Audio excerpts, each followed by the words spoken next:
मैं सोनू कुमार फिर आज आप लोगों के सामने आया हूँ फिजिक्स का क्वेश्चन लेके। ओके, तो पिछले क्लास मैंने आप लोगों को 6 क्वेश्चन करवाया था, सब्जेक्टिव क्वेश्चन। आज मैं 7वें क्वेश्चन से स्टार्ट करूँगा। आपका ये जो 7th क्वेश्चन है वो है, why must the electrostatic field be normal to the surface at every point of a charge conductor. मतलब ये कि कोई चार्ज कंडक्टर है, मैं क्या बोल रहा था, सपोज ये कोई एक चार्ज कंडक्टर है। ये क्या है? कोई चार्ज कंडक्टर है। सपोज ये पॉजिटिवली चार्ज कंडक्टर है, तो इस पे जो किसी भी पॉइंट पे इलेक्ट्रिक फील्ड होता है, यहाँ किसी भी पॉइंट पे जो आपका इलेक्ट्रिक फील्ड होगा वो सरफेस के ऐसे परपेंडिकुलर होता है। ओके, सरफेस के क्या होता है, इस पॉइंट पे जो इलेक्ट्रिक फील्ड होगा वो क्या होगा, सरफेस के परपेंडिकुलर होगा। यही आपको बताना है कि ऐसा क्यों होता है। ओके, तो इसे मैं एक्सप्लेन करूंगा। तो मैं ये मान लेता हूं कि इलेक्ट्रिक फील्ड जो है वो सरफेस के परपेंडिकुलर नहीं है, बल्कि सरफेस से कुछ इंक्लिनेशन पे है, सरफेस से इंक्लाइंड है इलेक्ट्रिक फील्ड। ओके, मैं ये मान के चलूंगा, उसके बाद जस्ट एक कंट्राडिक्शन होगा, उससे ये एक्सप्लेन हो जाएगा। ओके, तो देखो मैंने क्या बोला, मैं ये मान लेता हूं कि जो इलेक्ट्रिक फील्ड है वो सरफेस के परपेंडिकुलर ना होके सरफेस से कुछ एंगल बना रहा है, सरफेस से ऐसे कुछ इंक्लाइन है आपका इलेक्ट्रिक फील्ड। ओके, ये आपका क्या है, इलेक्ट्रिक फील्ड जो सरफेस से क्या है, इंक्लाइन है। ओके, तो क्या होगा, यदि ये सरफेस से इंक्लाइन होगा तो इसका दो कंपोनेंट होगा इलेक्ट्रिक फील्ड का, एक सरफेस के अलोंग ऐसे, इसका दो कंपोनेंट होगा, एक सरफेस के अलोंग और एक सरफेस के परपेंडिकुलर। ओके, एक सरफेस के अलोंग और एक सरफेस के परपेंडिकुलर। मैंने क्या किया, मैं जस्ट नाम दे देता हूं। तो जो सरफेस के परपेंडिकुलर होगा ये होगा नॉर्मल कंपोनेंट। ये क्या होगा आपका, नॉर्मल कंपोनेंट। और जो आपका सरफेस के अलोंग होगा वो होगा आपका tangential component of electric field. और यदि ऐसा होता है तो क्या होगा, देखो एक कंपोनेंट आपका आ रहा है, जो टेंजेंशियल कंपोनेंट है इलेक्ट्रिक फील्ड का, वो क्या करेगा, जो ये कंडक्टर पे जो फ्री इलेक्ट्रॉन्स है उस पर ये क्या लगाएगा, इलेक्ट्रोस्टैटिक फोर्स लगाएगा। और जो ये फ्री इलेक्ट्रॉन्स है वो एक फोर्स एक्सपीरियंस करेगा ये tangential component of electric field के कारण सरफेस पे अपोजिट डायरेक्शन में। क्यों? क्योंकि आपका ये फोर्स एक्सपीरियंस करेगा, इलेक्ट्रोस्टैटिक फोर्स। कोई भी इलेक्ट्रॉन यहाँ पे जो होगा फ्री इलेक्ट्रॉन्स, और आपका इलेक्ट्रॉन नेगेटिव चार्ज है तो वो इलेक्ट्रिक फील्ड के अपोजिट डायरेक्शन में एक फोर्स एक्सपीरियंस करेगा। और इसके कारण क्या होगा, इसके कारण यहाँ का इलेक्ट्रॉन जो होगा, फ्री इलेक्ट्रॉन्स, वो मूव करना शुरू कर जाएगा। और यदि आपका इलेक्ट्रॉन मूव किया, चार्ज मूव किया, तो क्या हो जाएगा, यहाँ पे आपका करंट आ जाएगा। क्या आ जाएगा, सरफेस पे करंट आ जाएगा। बट एक्चुअली में ऐसा ऑब्जर्व नहीं किया गया है कि कोई भी चार्ज कंडक्टर के सरफेस पे करंट हो। तो ये कब पॉसिबल है, ये तब पॉसिबल है जब आपका ये टेंजेंशियल कंपोनेंट क्या होगा, जीरो होगा। और ये जीरो कब होगा, जब ये आपका टोटल जो इलेक्ट्रिक फील्ड है वो पूरी तरह से सरफेस के नॉर्मल हो जाए। ये जो आपका इलेक्ट्रिक फील्ड है ये पूरी तरह से ये सरफेस के नॉर्मल हो जाए, तो टेंजेंशियल कंपोनेंट जीरो हो जाएगा। तो इसका मतलब ये हुआ कि आपका जो इलेक्ट्रिक फील्ड होगा वो क्या होगा, सरफेस के परपेंडिकुलर ही होगा। यदि ऐसा नहीं होता है तो सरफेस पे करंट आ जाएगा। ओके, जो कि एक्चुअली में ऑब्जर्व नहीं किया गया है। तो इसे मैं क्या कैसे लिखूंगा, इसे मैं लिखूंगा सपोज इलेक्ट्रिक फील्ड या electrostatic field, electric field is not normal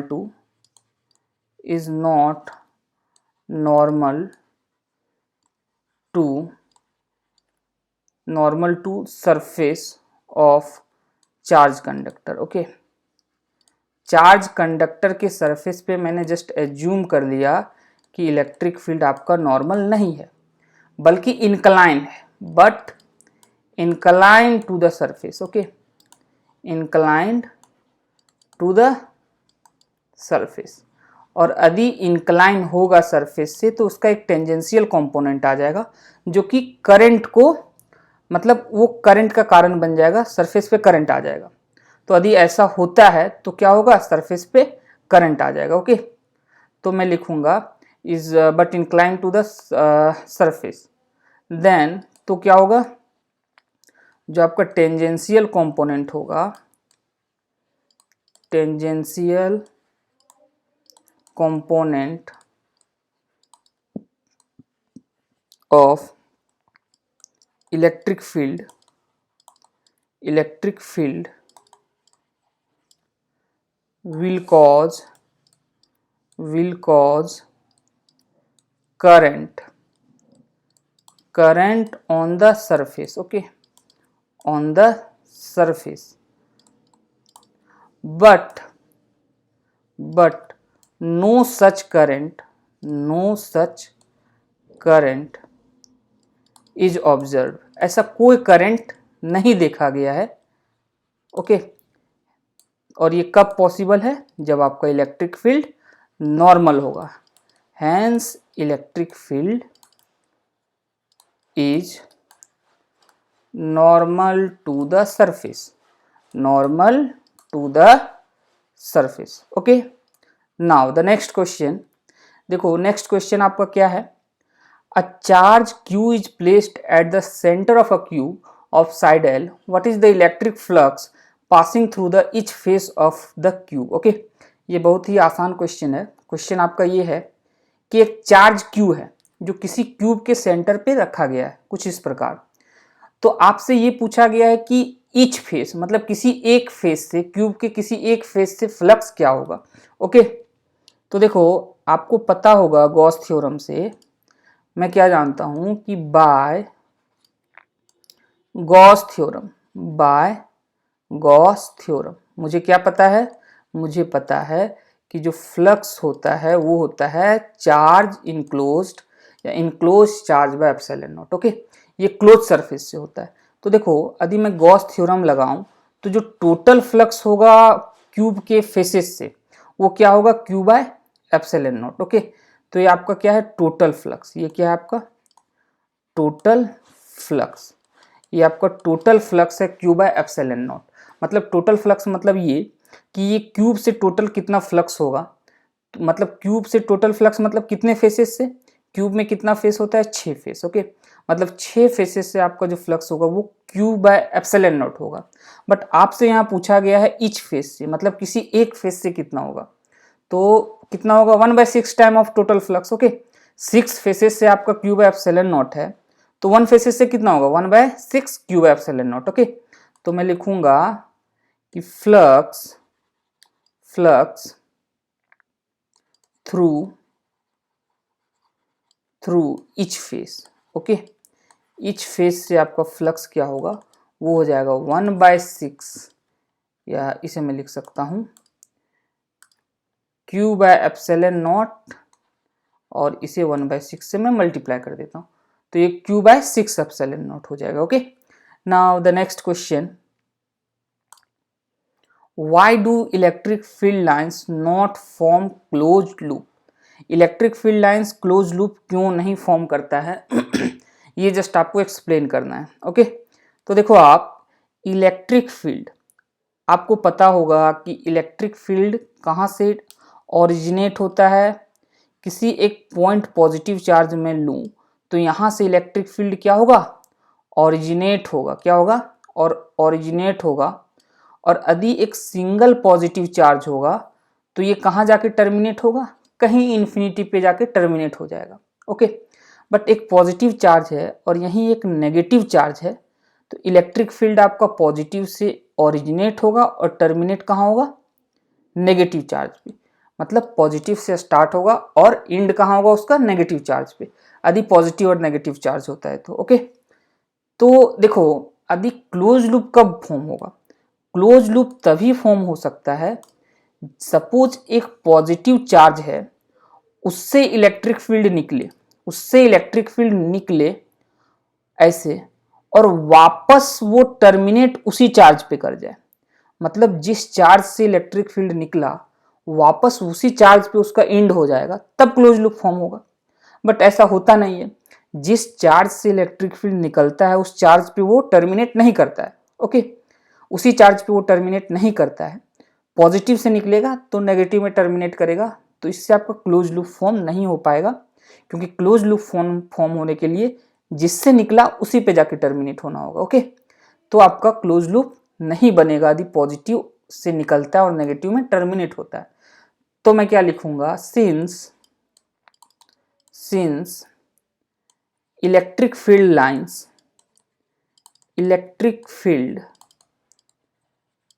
lines originates from, originate कहाँ से originate होता है, कहाँ से start होता है, from positive charge, from positive charge and कहाँ पे इसका अंत होता है, कहाँ एंड होता है, terminates at negative charge, terminate at negative charge. Okay, since electric field lines originate from positive charge and terminates at negative charge, वहां आपका उसका एंड हो जाता है, इसलिए मैं बोलूंगा hence electric field lines, electric field lines do not form closed loop, do not form closed loop. Okay, now the next question, question number 10, why do the electric field line never cross each other, मतलब दो electric field lines या तीन electric field lines कभी भी cross क्यों नहीं करता है. ओके, तो देखो मैं इसे एक्सप्लेन करता हूँ. सपोज दो इलेक्ट्रिक फील्ड लाइन मैंने मान लिया कि इंटरसेक्ट कर गया, ये दो इलेक्ट्रिक फील्ड लाइंस है, ये आपका क्या कर गया, इंटरसेक्ट कर गया. तो आपको पता है कि इलेक्ट्रिक फील्ड लाइंस पे किसी पॉइंट में मैं यदि टेंजेंट ड्रॉ करूँ तो उस पॉइंट पे इलेक्ट्रिक फील्ड का डायरेक्शन बताता है वो टेंजेंट. ओके, मतलब किसी भी पॉइंट पे इलेक्ट्रिक फील्ड लाइंस पे यदि मैं टेंजेंट ड्रॉ करूँ तो उस पॉइंट पे क्या बताता है, वो इलेक्ट्रिक फील्ड का डायरेक्शन. देखो यदि जहाँ पे ये इंटरसेक्ट किया, इस पॉइंट पे ए पे सपोज इंटरसेक्ट किया, तो यहाँ पे क्या होगा, दो कर्व इंटरसेक्ट किया तो यहाँ दो टेंजेंट बन जाएगा, एक इस कर्व के अलोंग और एक आपका बन जाएगा इस कर्व के अलोंग. मतलब यदि दो टेंजेंट है किसी भी पॉइंट पे तो इसका मतलब ये हुआ कि वहाँ इलेक्ट्रिक फील्ड का दो डायरेक्शन है और किसी एक सिंगल पॉइंट पे दो डायरेक्शन पॉसिबल नहीं है. आए बात समझ में, फिर से मैं बोल रहा हूँ, किसी भी सिंगल पॉइंट पे दो डायरेक्शन पॉसिबल नहीं है. बट यहाँ देखो आप, इलेक्ट्रिक फील्ड का दो डायरेक्शन किसी एक सिंगल पॉइंट पे पॉसिबल नहीं है. यहाँ ए पॉइंट पे देखो आप कि एक सिंगल पॉइंट है और दो डायरेक्शन शो हो रहा है, तो ये पॉसिबल नहीं है, यहाँ कंट्राडिक्शन है. ओके, इसलिए दो इलेक्ट्रिक फील्ड लाइंस क्रॉस नहीं कर सकता है. तो मैं क्या लिखूंगा, मैं लिखूंगा सबसे पहले मैं ये बोलूंगा कि tangent at any point, tangent at any point on electric field lines, on electric field lines, on electric field lines gives the direction of, gives the direction of electric field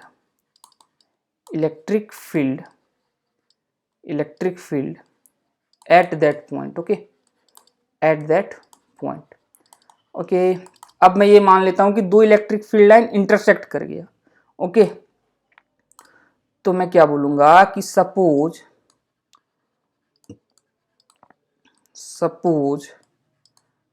to electric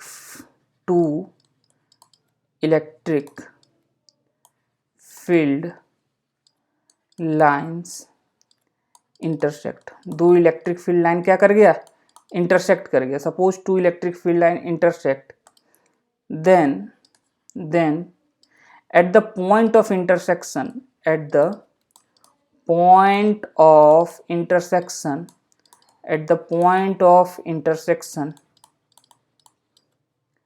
there will be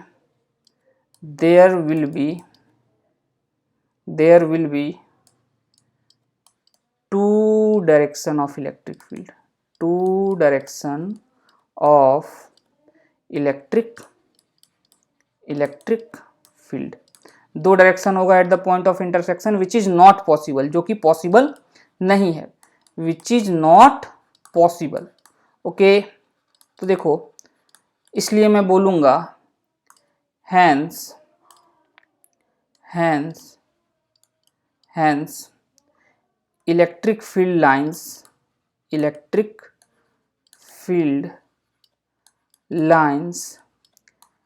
never cross each other. Okay, now the next question, what is the electric flux through a cube of side 1 centimeter which encloses a dipole? Okay, ये बहुत आसान है। मतलब ये कि suppose एक कोई cube है, एक क्या है, कोई क्यूब है, ये आपका एक क्यूब है और इस क्यूब के अंदर क्या है, एक डाइपोल है। इस क्यूब के अंदर क्या है, एक डाइपोल। डाइपोल मतलब क्या, एक इंड पॉजिटिव चार्ज, एक इंड नेगेटिव चार्ज। तो आपसे ये बोला गया है कि फ्लक्स क्या होगा इस क्यूब के थ्रू। ओके, तो देखो आपको पता है बाय गॉस थ्योरम, हमें क्या पता है, हमें पता है by Gauss theorem. Okay, by Gauss theorem flux आपका क्या होता है, Q enclosed divided by epsilon nought. अब देखो यहाँ पे यदि डाइपोल है तो जो क्यूब के अंदर चार्ज होगा, नेट चार्ज, जो क्या होगा, एक प्लस क्यू है, एक माइनस क्यू है, बाय एप्सिलॉन नॉट।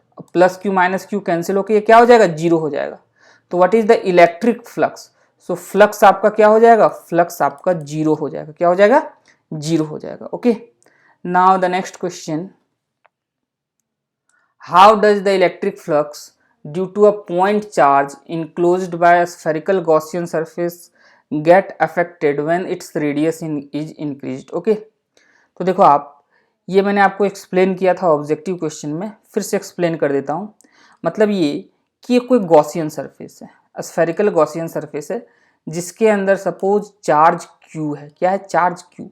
तो गॉस थ्योरम से हमें क्या पता है, गॉस थ्योरम से हमें पता है कि फ्लक्स क्या होता है, फ्लक्स होता है charge divided by epsilon not, जो भी चार्ज आपका गॉसियन सरफेस के अंदर है divided by epsilon not. Okay, अब देखो जो फ्लक्स किस पे डिपेंड कर रहा है, ये एप्सिलॉन नॉट, इसका वैल्यू तो कांस्टेंट है।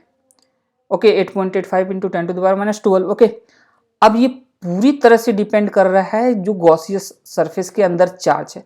मतलब किसी सरफेस के अंदर चार्ज कितना है, पूरी तरह से उस पर डिपेंड कर रहा है आपका फ्लक्स। ओके, मतलब ये कि इस बात पे ये निर्भर नहीं कर रहा है कि वो जो गॉसियन सरफेस है उसका रेडियस क्या है, उसका साइज क्या है। ओके, मतलब साइज के इंडिपेंडेंट आपका फ्लक्स है। और यदि साइज के इंडिपेंडेंट है मतलब रेडियस के इंडिपेंडेंट है। यदि मैं इस गॉसियन सरफेस का रेडियस बढ़ा भी दूं, रेडियस में बड़ा भी कर दूं, तो क्या होगा, चार्ज यदि उतना ही रहेगा तो फ्लक्स आपका उतना ही रहेगा, क्योंकि ये इस बात पे डिपेंड कर रहा है कि गॉसियन सरफेस के अंदर चार्ज कितना है।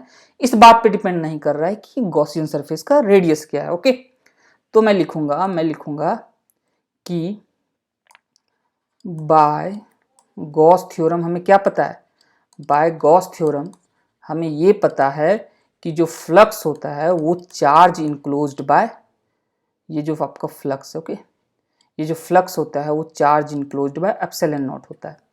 ओके, तो मैं लिखूंगा सिंस फ्लक्स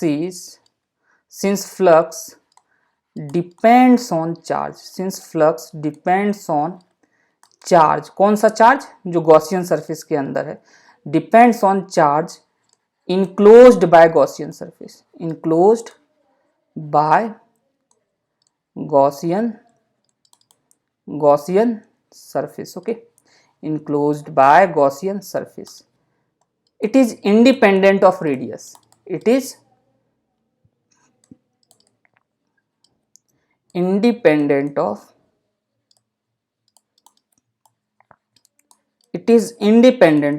radius. Hence मैं क्या बोलूँगा, electric flux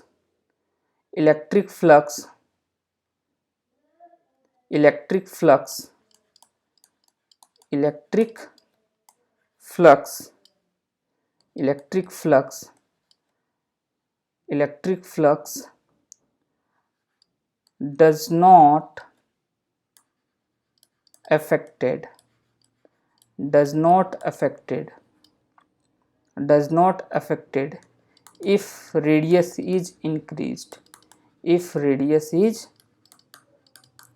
increased. Okay, so आज के लिए इतना ही. सो थैंक यू एवरीवन, फिर मिलेंगे नेक्स्ट लेक्चर में. Bye everyone.